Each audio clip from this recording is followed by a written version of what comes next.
નમસ્કાર દર્શક મિત્રો, આપ જોઈ રહ્યા છો IHRTC ન્યૂઝ અને હું છું રિપોર્ટર દિનેશ કુમારસિંહ બાબરિયા ઘેટી. નમસ્કાર દર્શક મિત્રો, નવા વિડીયો સાથે આપનું હાર્દિક સ્વાગત છે. તારીખ 8/5/2025 ના રોજ ગઢડા તાલુકાના ગઢાળી ગામના અનુસૂચિત જાતિ સમાજના નિવાસી કનુભાઈ ગોવિંદભાઈ બારોટની દીકરીના શુભ પ્રસંગે ગારિયાધાર તાલુકાના સાંઢખાખરા ગામના મકવાણા પરિવારનું ગૌરવ એવા રાજ મકવાણા દ્વારા દીકરીના શુભ લગ્ન પ્રસંગે રસોઈના દાતા બન્યા હતા અને જમણવારની જહેમત ઉઠાવી હતી, જેમાં સાથે સાથે ગારિયાધાર શહેરના વડજારા પરિવાર દ્વારા દીકરીને કરિયાવરની જહેમત પણ ઉઠાવી હતી ને પૂર્ણનું ભાથું બાંધ્યું હતું અને દીકરીને આશીર્વાદ સાથે વિદાય પણ કરવામાં આવી હતી. અને હું છું રિપોર્ટર દિનેશ કુમારસિંહ બાબરિયા ઘેટી. સાથે એક સમાજ સેવક અને સમાજનું ગૌરવ ક્યાંય એવા મકવાણા પરિવારના રાજભાઈ આપણી સાથે છે અને રાજભાઈ ખરેખર હકીકત સમાજ માટે એવું સારું કાર્ય કરી રહ્યા છે. તો આજે આપણે એને પૂછવા માંગશું કે શા માટે અને તમે આ કાર્ય કરો છો, એમાં તમને કેટલો આનંદ થાય છે. તો રાજભાઈ, આ વિશે આપનું શું કહેવું છે? બસ દિનેશભાઈ, વિશેષ તો મારું આમાં કાંઈ કહેવાનું થતું નથી, પણ સમાજના જે કોઈ નાના માણસો હોય, જે કોઈ નાના લોકો વસતા હોય છે, એને આપણે હાથથી હાથ મિલાવીને આ રીતના નાના નાના માણસોને સપોર્ટ કરીએ અને એક મજબૂતાઈથી આપણો સમાજ ઊભો રહે, એવી જ મારી બધાને અપીલ છે.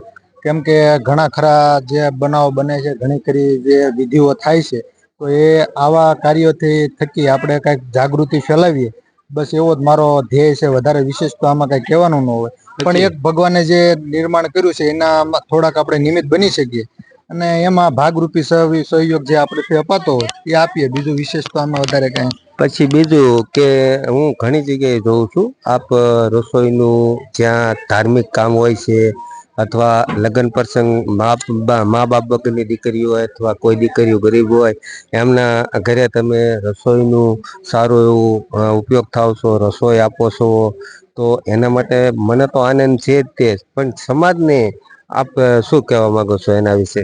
સમાજને તો બસ મારે વધારે, હું સમાજનો જ દીકરો છું, સમાજને તો હું સલાહ આપી શકું. પણ દિનેશભાઈ, તમારા શબ્દો આવ્યા એટલે મને ગમ્યું થોડું. તો હરેક કોઈ નાના નાની સમાજના દીકરી દીકરાના પ્રસંગો હોય તો આપણે દૂરના નહીં પણ પોતાના જ આપણે સમજીને, જે ભગવાને આપણને યથાશક્તિ આપી હોય, સગવડતા આપી હોય, તો ગમે તે રીતે ભગવાને આપણને શક્તિ આપી હોય તેને આપણે મદદરૂપ થવું જોઈએ. એક સમાજનો દીકરો, એક ભાઈઓ કુટુંબ ગણીને આપણે એને સાથ સહકાર આપીએ તો સમાજ એકત્ર થઈને આવા જો કાર્યો કરે તો સમાજ બહુ આગળ જાય એવી આશા રાખું છું. પણ ક્યાંક ને ક્યાંક બધાને ક્યાંક ને ક્યાંક મોટું બનવાની આશાના કારણે આપણે સમાજને તરછોડતા હોઈએ છીએ, કે જે કે ને પગ ખેંચવાની જે પદ્ધતિ, એમાંથી આપણે હરેક સમાજને બહાર નીકળવાની જરૂર છે.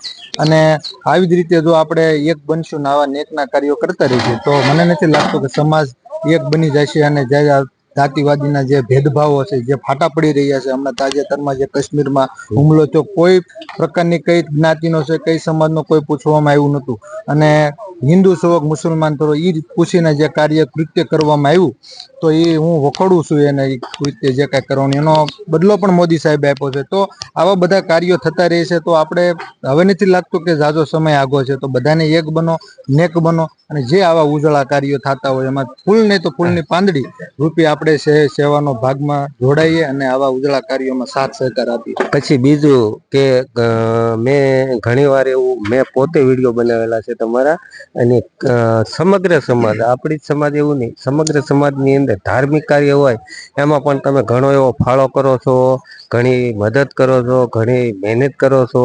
ઊભા પગે જ્યાં સુધી કામ ન પતે ત્યાં સુધી તમે એમની સાથે હોવ છો, એના માટે તમને કેટલો આનંદ થાય છે? બસ એવો જ આનંદ થાય છે દિનેશભાઈ, કે મારા પરિવારનું છે, મારા કુટુંબનું છે, ને મારા પોતાના છે, એ જોઈને જ હું આગળ ચાલતો હોઉં છું. અને એ કાર્ય કઈ રીતે ઉજળું બને અને એ પરિવારના જેટલી હૂંફ આપી શકીએ એટલી આપણે હૂંફ આપવાની કોશિશ કરતા હોઈએ છીએ.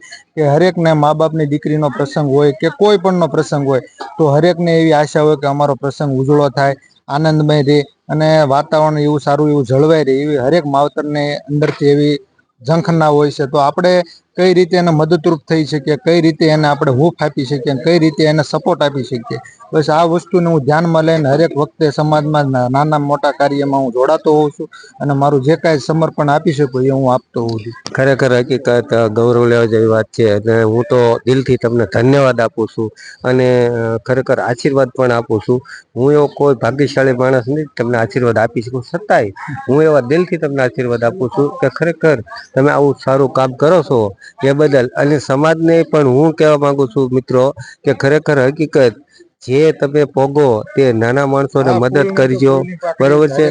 ખરેખર જો આજે આ રસોઈ જે આપ જોઈ રહ્યા છો પાછળ મારી પાછળ, એ રસોઈનું દરેકે દરેક તમામે તમામ ખર્ચ આમનો છે, બરોબર મિત્રો. ખર્ચ આપો છે એના માટે વિડીયો નથી ઉતાર્યો મેં પોતે જ એને મજબૂર કર્યા છે કે ભાઈ તમે વિડીયો ઉતારો અને તમે લોકોમાં ફેલાવો તો બીજાને પણ દયા અંદરથી ઉઠશે અને બીજાનું મદદ કરવાની પણ ઈચ્છા થાય છે.